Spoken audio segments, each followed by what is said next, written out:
Good evening and welcome to my YouTube channel. My name is Egbe and today we are going to be cooking egusi soup. So this is the ingredients I'm going to use for my egusi soup.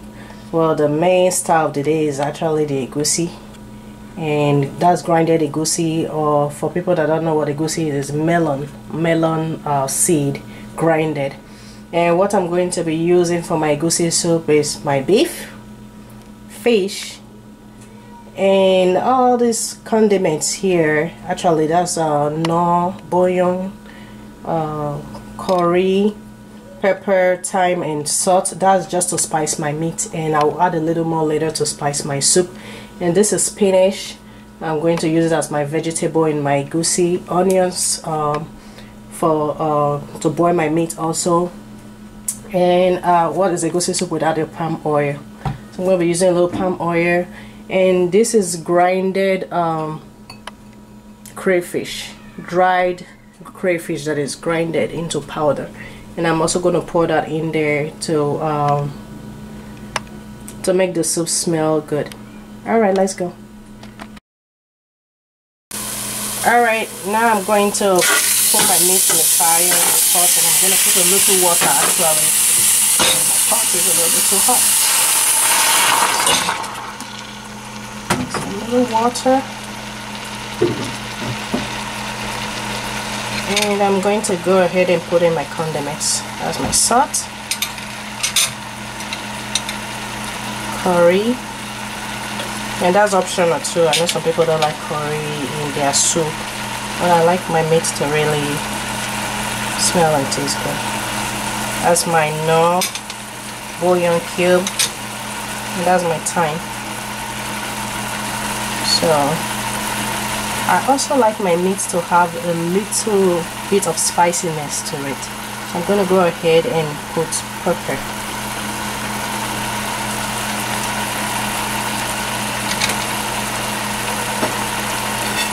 And go ahead and slice in my onions.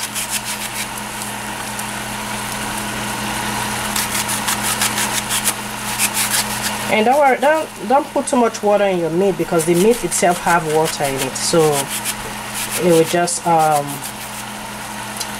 cook with its own water, and that usually is better because it will give your meat more flavor.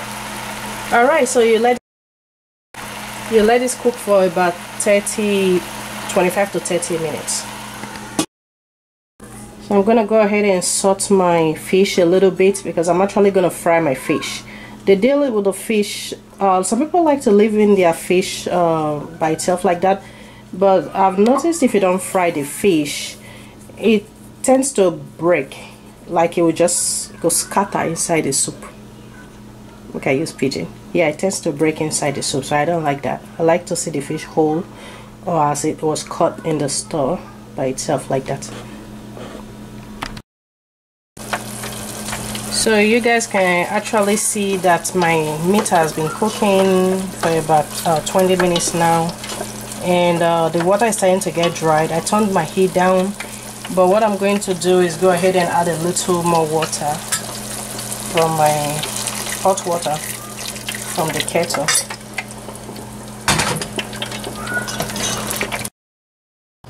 Okay, the next stage of my egusi soup, now that my meat is done, is for me to do a little mini stew.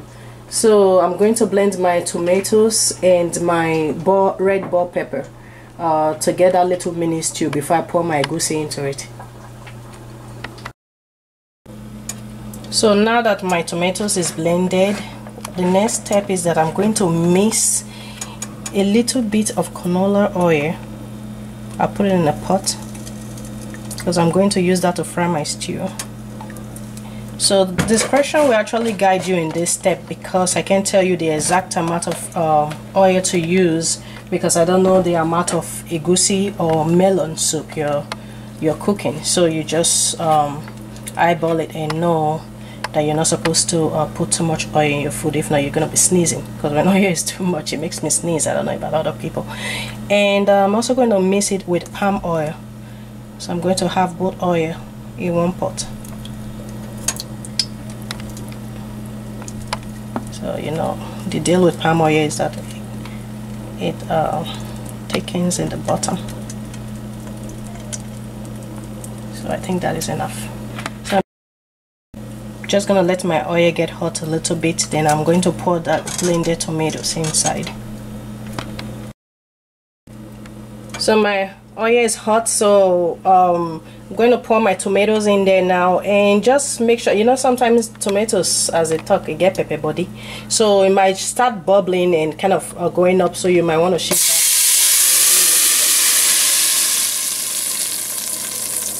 So yeah, that's my tomatoes, and I'm just gonna let this fry. So while this is frying, the next thing I'm actually going to do is put my bouillon cube in there. So it's like I'm actually cooking stew, mini stew, but later I'm going to pour my egusi into it. So I'm putting 1 tablespoon of bouillon cube in there, and I'm using the grinded bouillon cube. If you guys can see, it's the powder one, and you know, they'll tell you the equivalent of what, you know, which is which. So if you want to use 1 tablespoon is equivalent to 1 cube, so you just know how much you want. So you remember that meat stock from my meat I boiled earlier? Well, you don't want that to go to waste now, do we? No, we don't. So this is actually a very good source of having your food have the flavor of the meat you're actually using. So instead of using those store-bought meat stock, you can just go ahead and use your own natural meat stock. So I didn't put a whole lot of water in that meat, so most of the water came from the meat by itself. So I'm going to go ahead and pour it inside my stew, and it's going to be very flavorful.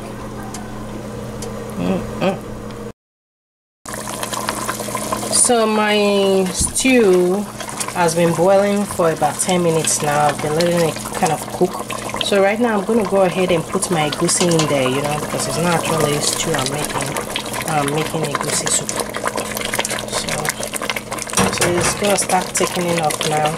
Ooh. And it's going to start jumping too, so you might want to shift back. Okay, let me cover. Alright, you guys can see that egusi, immediately it entered inside my stew that I was making. It thickened the stew immediately. So it's like a natural thickener. And this soup is going to be delicious. So now I'm putting my pepper, you can see. Right there. And I'm going to also go ahead and put in my grinded crawfish. So you can see. And I'm going to stir it together.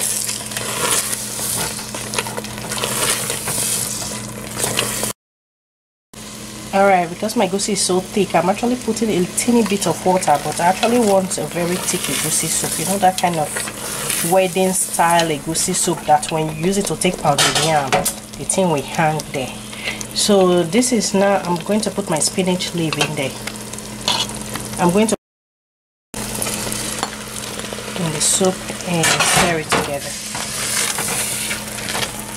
I'm actually going to add more spinach.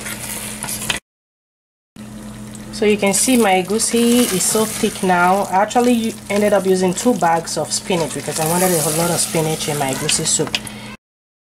The one I boiled earlier. So they're all in there, and I did not fry my meat because I don't want my meat fried. So I'm just stirring it in. I turned down my heat because if you don't do that, your soup is going to start burning. So you turn down the heat because you don't want to, you know, cook all the nutrients off too. And this is my fried fish. You can see the fried fish is the one that came in last. I'm going to put it in there because it's actually fried. You know, the tendency of it breaking, you know, is very slim, except you want to break it into 2 by yourself. So I'm just going to stir my egusi around my fish to kind of like blend it in together, because you don't just want fried fish like inside the egusi soup, like it's like, you know, something we were kind of or something, you know.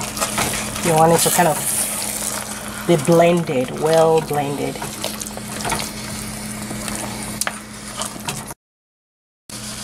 So the last thing I'm going to do, this is highly optional, but for beauty I'm just going to go ahead and add a little bit more of that palm oil, and this is just for beauty alone, you know, just a teeny bit right there.